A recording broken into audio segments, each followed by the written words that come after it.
Welcome back. My name is Simba Elijah Charles Kenya. You are watching Metropole Television.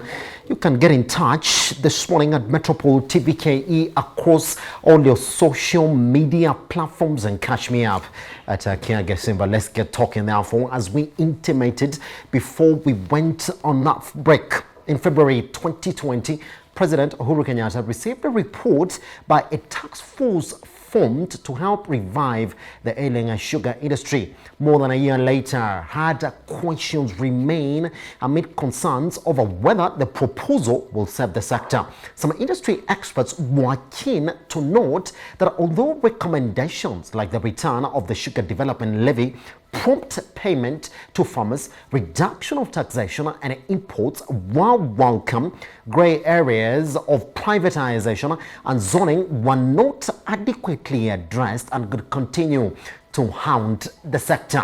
This morning, we are joined by CEDRICK H. ODONGO, who is a business specialist and policy analyst, to evaluate the weaknesses and chances of the recommendations with the Sugar Task Force report and pretty much talk about where we are and what we need to do as a country to take us back to the glory days of this specific industry. CEDRICK, good morning, sir. Good morning to you.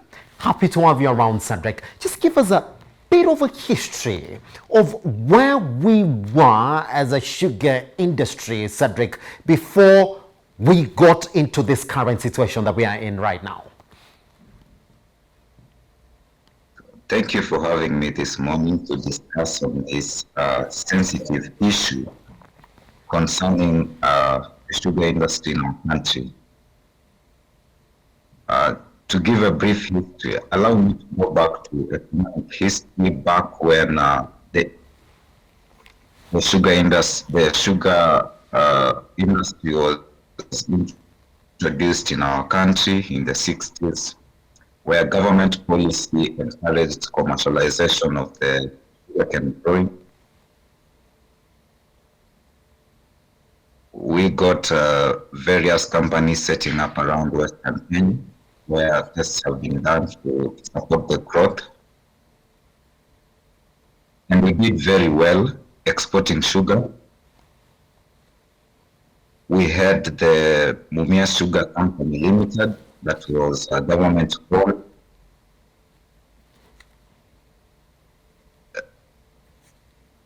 Doing very well at the point that at some point it became the second source of government revenue at the stage of Central Bank of Kenya competing with companies such as the East African Breweries Limited. So after that, we moving at productivity started going down, production started going down, and that is when we started importing sugar. The cost of production went up,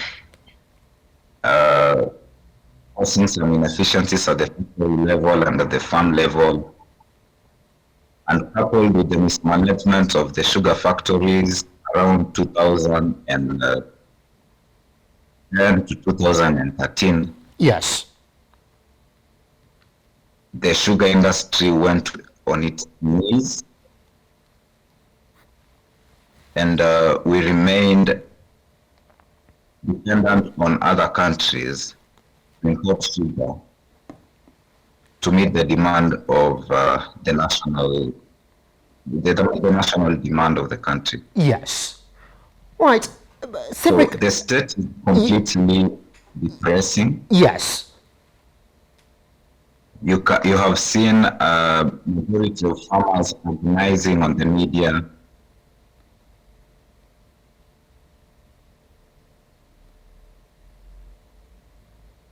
And politicians are trying to look for solutions.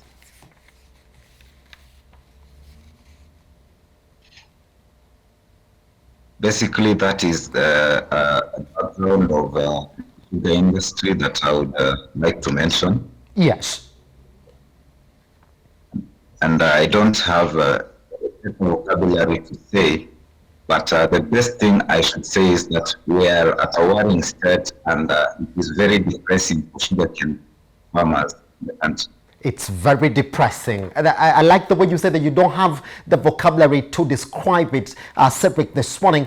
Just as we continue with this conversation, let's cross over to the data that we have this morning in terms of where we are as a sugar in the sugar industry in the country, and we have it all the way up to January 2020. And you can actually see from now is that, well, the general trend is that we have been on a declining trend, and you can actually see exactly where we are from 2015 to 2020 as well. All right, let's cross over to the next data that we have this morning in terms of the state of the sugar industry in the country. And there's one thing that has been rising on a general, it is the sugar import into the country from 2015 to 2019. Just the general trend is that it has been rising, sort of cementing your concerns this morning, Cedrick, that indeed we are on our deathbed. But then, Cedrick, what are your sentiments on this Sugar Task Force report? What stands out for you? And can we entirely rely on it, therefore, to get us back to where we used to be? The Sugar Task Force report is a good report. Yes. However, I don't agree to it fully in the manner it was carried out. Considering that we are on a deathbed, the initiative should have been expert-oriented, and the front runners of carrying out revival forms should have been done out by the professional class, yes, rather than the political elite. The report covers, it may invade the political interests that are at times selfish for the industry to gain. There are aspects that I don't agree on it fully. yes. So we cannot actually rely entirely on the document for the revival of the company, or the sugar companies, the industry at large. So there's the provision of the sugar levy, Yes. the sugar development levy that is being proposed in the task force report. Yeah, this levy is a charge on both locally produced sugar and imported sugar. If you ask me, I would advocate for the charge to be charged on imported sugar rather than locally manufactured sugar. Yes. Cedrick, if I may come in on that, because there were conversations again on that specific levy that were saying, well, if you are on your deathbed and you're going to tax in the sugar that is coming in on that specific levy, then aren't you saying that you're going to run on a deficit in the country, or sort of see the price of that commodity shoot up in the country, and the government doesn't want that? Come on, please. Yes, Cedrick, you're saying that you do not agree on that development levy for the local produced sugar, that you rather it goes to the imported sugar. Where's this balance? Where's this balancing act? Because if you then impose that levy on the imported sugar, you're also sort of ensuring that the price of that commodity is shooting.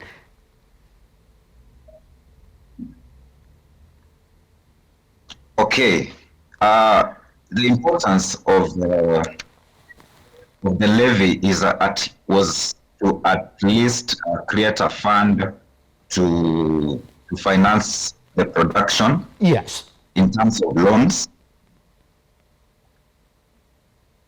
So if you charge this on the imported sugar, it reduces the competitiveness of imported sugar and gives the locally manufactured sugar an advantage. Yes. That means reviving the local industry, creating employment, and all that. The question on rising prices is that if we are able to produce sugar locally on our own and meet the local demand, Yes. then we are able to compete other sugar producing countries such as Thailand and Mauritius that we are importing from. So the question is, how are we going to minimize the cost of production?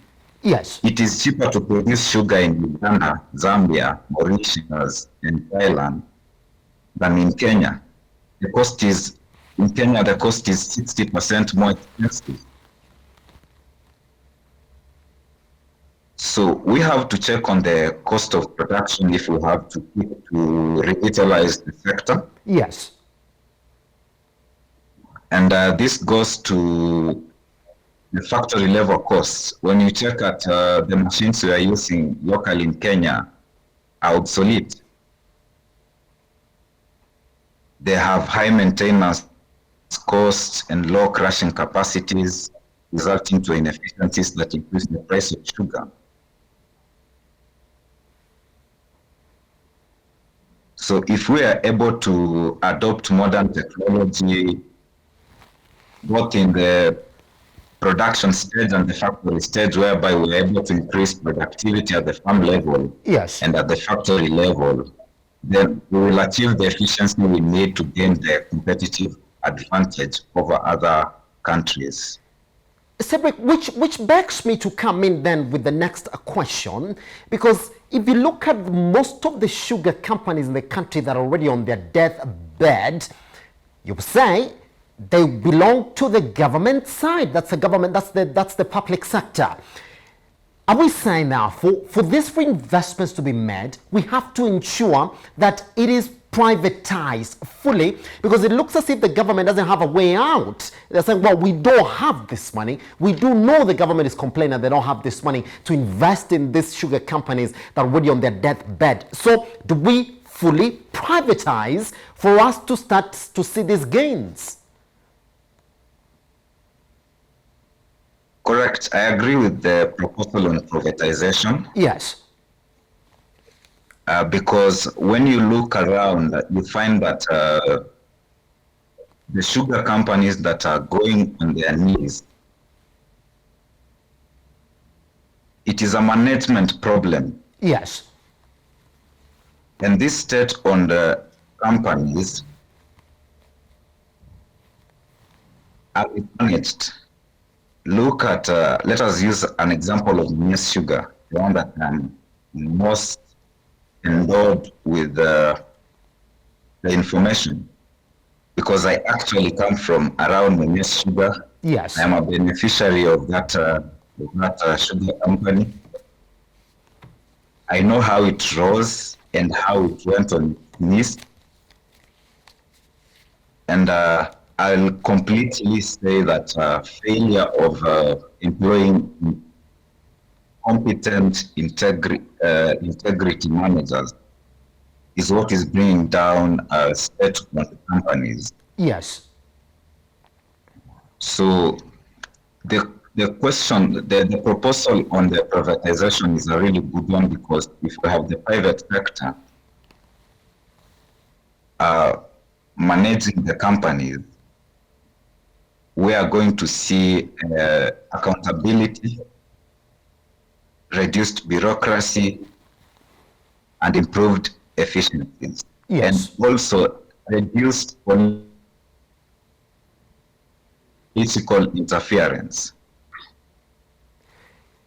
I'm sorry to cut you short again. I don't mean to, but some critics of this privatization move have said, well, when you privatize a sector that actually needs to grow, then you're removing government control out of that sector, meaning that, well, you leave it to the masses of these private investors who are pretty much in for a quick gain, and the sugar industry doesn't need a quick gain. It needs people who are in there for the long term because we're already on our deathbed. Could that be another side to the coin, which would be a bigger challenge to this privatization drive?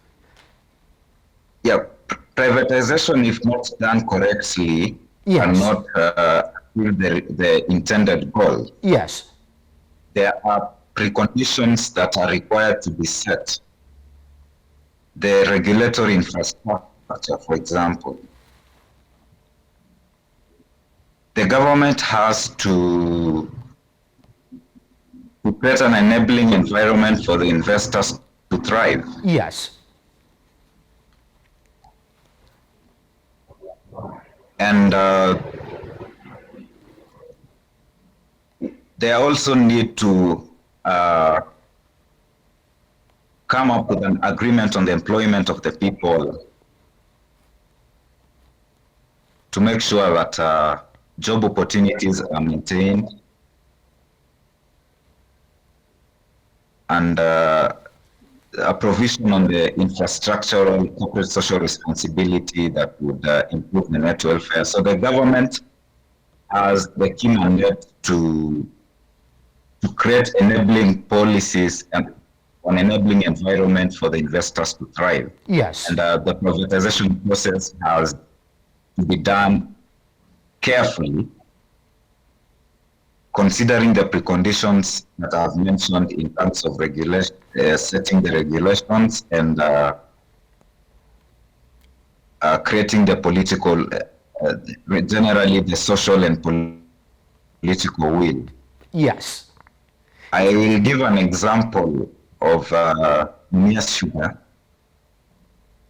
Back in its days, when it was being managed by Bukatet under the CDC, the Commonwealth Development Corporation, it was doing very well because there was little political interference. Yes.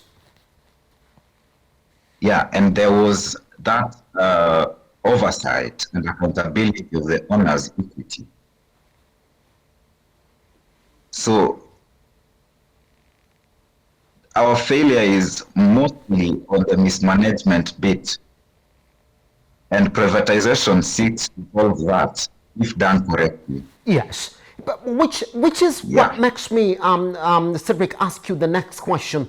And you saw that, since you're that Mumias case, let me just get into that as well. You saw the DEFCI chairman, that's Waval, he actually did express interest in sort of getting Mumias Sugar Company out of that situation that it was in. It was a celebrated move. Everybody said, wow, for the very first time, you're going to see Mumias Sugar Company turn around. But you saw exactly the process that he sort of got himself into, and he pulled out last minute, which sort of triggered Wycliffe Oparanya, the COG, to come in and say, well, we do not want this process to be politicized. What do you make you feel about that area? Are we sort of again, because of the environment and the interested parties that we have around the sugar companies, sending away potential investors who would sort of take this industry out of its deathbed?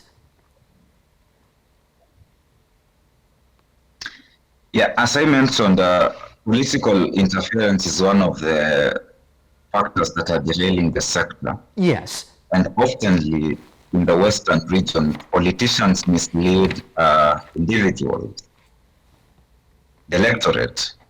There is that sense of entitlement over the sugar company. This company is privately owned. It has its own owners. It does not belong to the public, or rather, let me say, it does not belong to us. Yes. Yeah, it belongs to the shareholders. So it was placed under receivership by KCB. So whoever that is coming in as the manager is none of the people's business. In fact, the interest is that whoever comes in pumps in money to revitalize the economy so that their livelihoods are restored. Yes.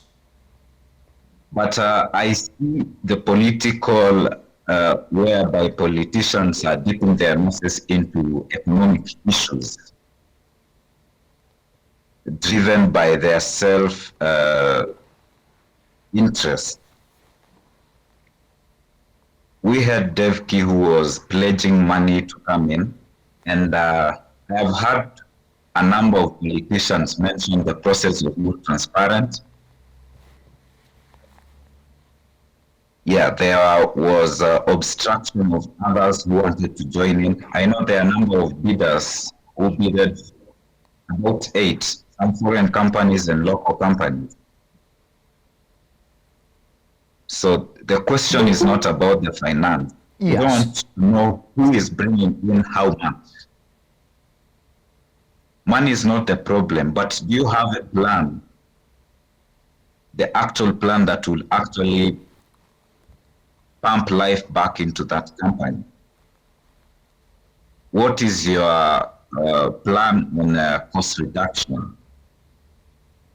The main problem is, let us vet managers on their ability, on what they can do.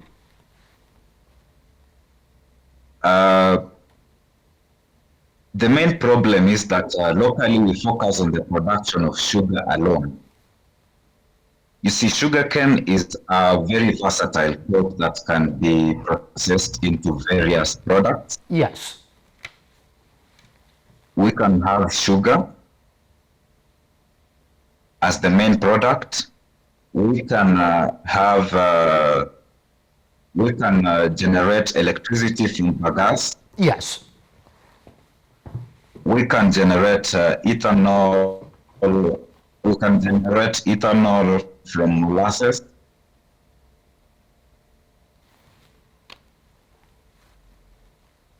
And Mumia Sugar has actually demonstrated that. So we need to change our focus from sugar alone and be able to process a number of various commodities that can be able to reduce the cost of production and pass this benefit to the consumers in terms of low cost of sugar. Yes. Price of sugar, rather. Yes. Pretty much. CEDRICK, lastly, therefore, as we come to a manager who... Yes. CEDRICK, let me just come in. I get in these 2 questions because our director tells me that we only have 2 minutes left for this discussion. All right, let me go into that, and then I want to get your sentiments on this as well.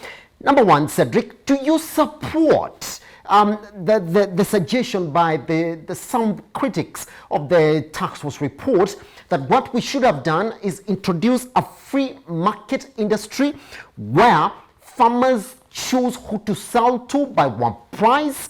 And then lastly, do you believe that zoning these sugar growing areas in the country would also start acting as a way in for us, therefore, to start coming back to where we used to be before the mismanagement that you spoke about earlier on sort of got into this industry? 2 minutes, if you can, CEDRICK. Okay, zoning tends to restrict trading of the sugarcane produce. Yes. And I would not really advocate for it, as it tends to restrict a farmer to a certain sugar industry, or rather factory.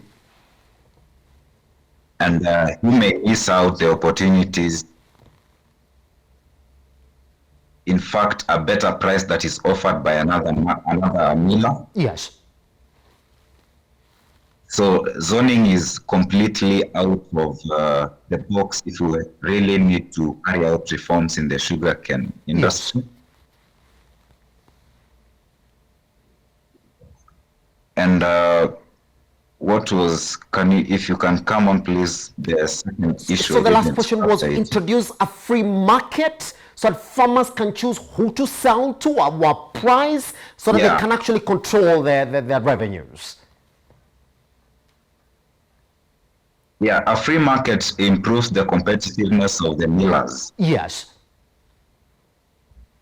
Yeah, so the government should actually get put out and let the dynamics of the market set the price. So it would be an important aspect if we have to consider reforms, that the market should be free, prices should be determined by the market participants and not regulated. This will enable farmers to sell to whoever miller provides the best price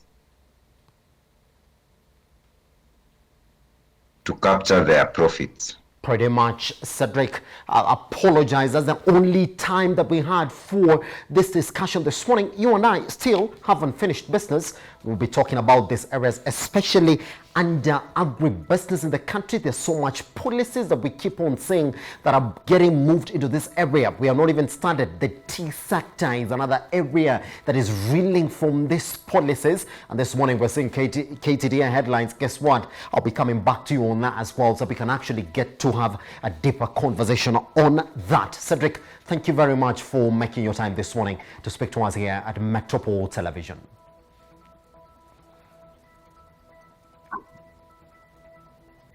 Thank you so much, Simba, and the entire team of Metropole to give me this opportunity. Because of time, I will not say much, but if we really need to revitalize the sugar industry, let us have the experts on the forefront and rather the politicians sit back. Let us handle this as we have handled the pandemic, where we saw the medics of the front line. Yeah, otherwise, I wish you well and thank you for giving me this opportunity. Pretty much. We take a short break. Once we come back, your economic review this morning.